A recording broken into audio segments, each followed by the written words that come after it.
it is bad news for the WNBA that she's not continuing to play. W thinks that they don't have to pay us more. Commissioner talked about us being able to make $700,000. That's not true at all. Diana Taurasi played in Russia and did not play in the WNBA. This is very significant news from the WNBA at the moment. One of the league's brightest stars, Caitlin Clark, has formally announced her stunning decision to leave the WNBA and take her skills abroad. All of the sellouts, Caitlin asked the WNBA if they would pay spot bonuses to the away team player. Nobody anticipated this move, but when we examine the factors that led to her choice, it actually begins to make a lot of sense. Our biggest star in the league, Caitlin Clark, is only making a base salary of around $76,000. We're delving further into Caitlin Clark's decision to leave and join the European League in today's video, given her meager pay, which pales in comparison to what NBA players get. NBA players make millions and millions of dollars. Victor Wembanyama rookie salary, which was around $55 million for 4 years. And then you look at Caitlin Clark's $338,000 salary that she signed for 4 years. It's around 162 times more that Victor made than Kate. We're discussing everything from the persistent problems with the league's treatment of her, including racial bigotry, unjust refereeing, and more. Caitlin Clark was the solution for so many things, but so many players, coaches are also painting her out to be the problem. There was all of this just nonsense about things that Caitlin was doing wrong when, in my personal opinion, she was doing nothing but going out there and playing great basketball every night and ignoring the hate that was coming to her from all sides. She was getting all of that, yet all of these eyeballs were coming to the league because of her. Additionally, we'll discuss how Caitlin's presence alone has been the primary factor in the WNBA's current buzz, despite the fact that she still doesn't receive the support she merits. Caitlin Clark came in and made such an impact on how many people started to care about the WNBA. This was the highest viewed season in the history of the league. We'll compare salaries and break down the numbers so you can see how absurd this scenario is. Hold on tight, because things are about to get serious. Let's start with the main reason Caitlin Clark is quitting the WNBA, the salary gap. Player Gabby Williams warned the WNBA, if you want to keep international players, you need to do better. W thinks that they don't have to pay us more in order for us to be here. And I think I didn't express that when I first talked about prioritization. You know, our commissioner talked about us being able to make $700,000. That's not true at all. There's not one player who makes that. We were promised, team marketing agreements and league marketing agreements, but they've fallen quite short. So it's still not enough for us international players to want to stay here. And that's a choice of the players. If I make a choice to make more money and whatever, and then teams are mad that I don't come back, but that's how it is. So yes, it just, the WNBA, if you want us to be here, you have to pay us more. It's business, it's how it works, and that's all that. From the sounds of this interview, it seems like she's probably going to make more money overseas in EuroLeague than she did during this WNBA season. It is well known that WNBA players receive far less money than their NBA counterparts. While NBA players earn millions of dollars each season, the average WNBA player salary is incredibly low. Even with Caitlin's level of skill and the attention she has brought to the league, the pay doesn't reflect that. Diana Taurasi played in Russia and did not play in the WNBA. Russia paid Diana Taurasi $1.5 million salary to play in Russia. The WNBA, the highest salary in the league, was $107,000. So obviously that's a huge jump. The fact that Caitlin's presence has been a game share for the WNBA. We're talking about sold-out arenas, thousands of new fans, and an increase in viewership is even more annoying. Highest paid player in the WNBA currently makes a little over $200,000 in salary. I don't know what the WNBA does with their marketing. Look as what Indiana Fever president Allison Barber said. Athens were packed, selling out tickets and even standing room only spots when Caitlin played away games. Here's all you need to know about Caitlin Clark. When we would go to away games, they always sold out. It's unbelievable. So Atlanta would normally have 3,000, 4,000 people. Now they have 17,000 people, and they sold 1,000 standing room only tickets. So when we walked into the arena, people were on that third balcony looking down at the tops of our players' heads to watch. It's really hard to take in. After a few away games, and all of the sellouts, Caitlin asked the WNBA if they would pay spot bonuses to the away team players. She said, wow, we're making all this new revenue, and I would like the away team to benefit from that. Could they get a spot bonus? So that's the heart of Caitlin. The number of Caitlin Clark fans in the stands made the Faversa away games feel like home games. Yet despite this, Caitlin and other WNBA players are not reaping the financial rewards of their labor.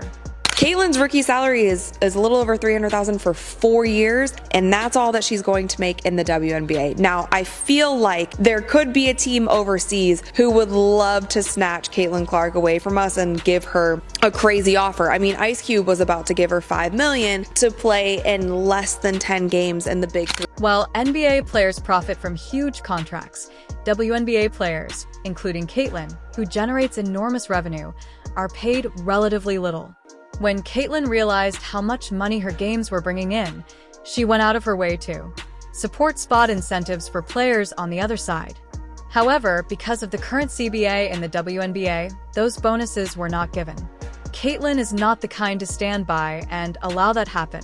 The money is there, and if these owners are smart with it, I could definitely see more WNBA players going overseas and possibly not return. Given all of this, it's not surprising that Caitlin is searching for a league where her talent can be fairly compensated. The European League provides players with higher salaries, greater respect, and better treatment in general. Things that Caitlin Clark more than deserves. It's not just about the money. It's about being appreciated for the contribution she's made. And the WNBA isn't providing that at the moment. Caitlin was still advocating for players on the other team to get bonuses because she saw the kind of money and eyeballs and viewership that all of this was generating. The racial dynamics in the WNBA throughout the season were another important factor in Caitlin Clark's decision to quit the league. In addition to harsh criticism from supporters, Caitlin also had to deal with players and coaches who seemed to unfairly single her out. This season has been nothing short of a mess. It has been so unprofessional, and they need to step it up, and they need to step it up quick. Despite her extraordinary abilities and accomplishments, she was frequently portrayed as the issue rather than as a solution to the league's problems. The NBA in 2022 made around $10 billion in revenue. That is about 166 times the amount of money that the WNBA made. This leads us to a crucial point: the idea that Caitlin is the target of bias. Referees have appeared to favor Black players in a number of instances in the league, frequently ignoring fouls against them while harshly punishing Caitlin and her teammates. This unfair treatment can be discouraging for any player, but it can be particularly so for someone like Caitlin, who has been scrutinized. Caitlin Clark is just such a class act. She was incredible, breaking all types of records, and that's something she was certainly proud of. We saw lots of smiles on the court. Caitlin is the face right now, and that's also good. Like, she's selling out gyms, of course. Like, why would you hate against that? We saw dirty play after dirty play on Caitlin Clark, and still, she just handled every single situation with the highest levels of dignity. When she displayed her talent the following evening, it appeared as though the system was biased against her, which added to her frustration and sense of loneliness. WNBA players and their pretend friends in the mainstream media, they have done everything they can to diminish the impact of Caitlin Clark. They tried to convince us that there are other players in the dump capable of drawing an audience. They tried to convince us that other players deserve the spotlight. Caitlin's desire to play somewhere else where she can display her skills without worrying about bias affecting her performance would only grow if she felt that she was being unfairly targeted and that refereeing biases were affecting her gameplay. Players like Gabby Williams have openly discussed the WNBA's messiness and unprofessional ISM, highlighting the drama and chaos that dominated the season. Owner of the Atlanta Dreamers said, "This is our league." All those people who have been saying, "This is our league," they can't sell out playoff games. I don't think the WNBA is ready for this type of attention that she's bringing. Racism. Everybody's talking about enough with the racist BS. She's nasty. She knows how to ball. Everybody else is jealous. They're pissed off because she's getting this, like, it's ridiculous. And we're never going to advance as a species, and we're never, if he keeps having that type of attitude. It's ridiculous. It's like, what? Everything has to go back to race. Everything has to keep going back to race. She's really good. Let it be that. And the other players should shut the hell up. Like, nobody was talking about your league. Nobody cared about the WNBA until that girl, Caitlin Clark, I don't care what color she is, she's ridiculous, she's nasty, and now people are watching, and you guys are talking shit about her. She should leave. She should have got those other contracts, Pat. Where does she have a contract to go somewhere else? Big Three. She should have gone to the Big Three. To hell with the WNBA. They're nothing. They're no. By choosing to play in the European League, Caitlin is able to leave the pressure-filled environment in Europe, find a more level playing field, and concentrate on her game without having to constantly prove herself in front of perceived prejudices. A league with players that feel like they should be getting the attention. Now they have center stage, but the ratings are going to go down. Are they going to be pointing fingers and blaming Indiana Fever fans and Caitlin Clark fans whenever the ratings don't stay the same? Yeah, it may be quite alluring to play in a league that recognizes her abilities without the extra challenges of ethnic dynamics. Unfortunately, the WNBA's current situation doesn't give Caitlin Clark the opportunity to play in an atmosphere that supports her development as a player, which she deserves. Hey, look at the numbers everywhere else across women's basketball. It's not just Caitlin Clark, it's all of us. And then the moment the ratings tank, they're going to come back and say, see, we were right all along. It's all the racists that follow Caitlin Clark that were watching the product, and now they're gone, and we're back with our diehards. It is bad news for the WNBA that she's not continuing to play. The considerable pay disparity, in spite of Caitlin Clark's extraordinary talent and the audience she attracts to the league, is one of the most obvious factors in her choice to leave the WNBA for the European League. Caitlin has had to deal with the harsh fact that WNBA salaries are far less than what she could make working abroad.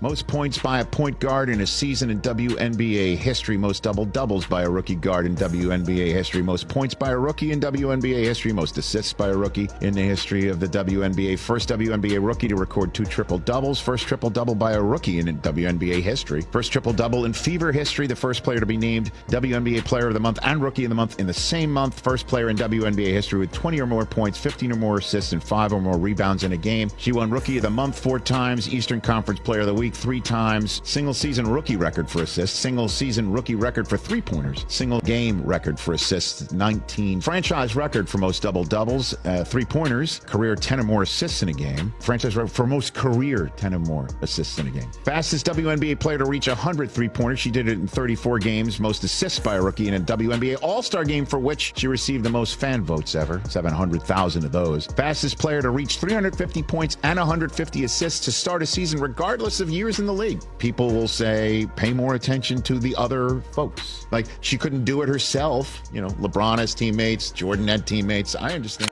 Let's look at the numbers. In the WNBA, players typically make between $120,000 and $300,000 per season, with top players earning between $200,000 and $300,000. In contrast, players in European leagues receive significantly higher salaries. For example, top European players can make up to $1 million per season, with some reports suggesting that certain stars can command even more based on their performance and marketability. This stark financial incentive makes it difficult for Caitlin and many others to defend remaining in a league that undervalues their contributions. Caitlin Clark has been the best thing, the most dominant thing to happen to the WNBA ever. Remember, there's been good players come out of college, but nobody really cared. They'd seen it. Nobody really cared. Additionally, the WNBA has had an unparalleled increase in viewing due in large part to Caitlin's performances, as evidenced by the stats on the number of people watching my